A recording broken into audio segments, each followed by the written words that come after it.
Hi, my name is Sean Garrett, and I just want to start off by saying that this is completely from my view, and that dyslexia affects everybody in a very different way. Though there are differences, there are some commonality as well, so hopefully this information will be useful to you.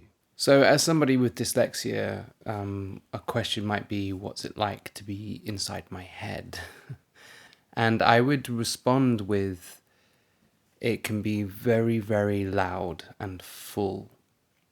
When I say that, I guess every time someone is talking to me, I can be dual processing. So my brain has got its thoughts going on already, and there's lots of sound in there. And then, even when the person's talking to me, key words that they say can stimulate my mind, and I will start going on tangents in my head while still keeping a thread with that person. So quickly it can become very complicated. And sometimes that can just make certain situations become overstimulated. In rare occasions, I have to take a step back to make sure that my brain doesn't overload with information. I think there are positives thinking differently with a dyslexic mind. Usually it's seeing things from different angles. My attention to detail is very, very different to other people's. A lot of people that I work in a team with usually think very logistically, and my details can be a bit more refined. It usually helps to balance out a team. I have huge empathy skills as well as a dyslexic. I think I'm very aware of how people might approach a scenario.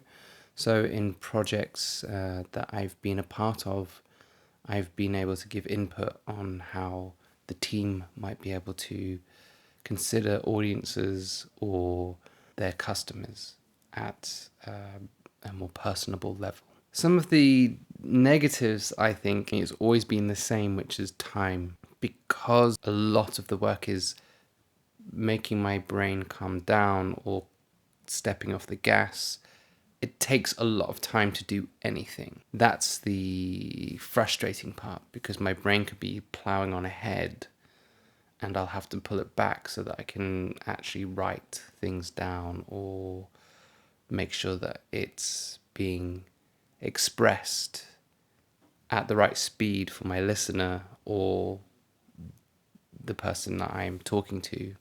And my head could be going off still. And sometimes those thoughts or key points that you had get lost. In the classroom, strategies I used was to always ask questions. I don't think you should ever be afraid to re-ask questions. You need to ask as many times as you need it. So don't be afraid. People might get annoyed, but that's fine. You need what you need.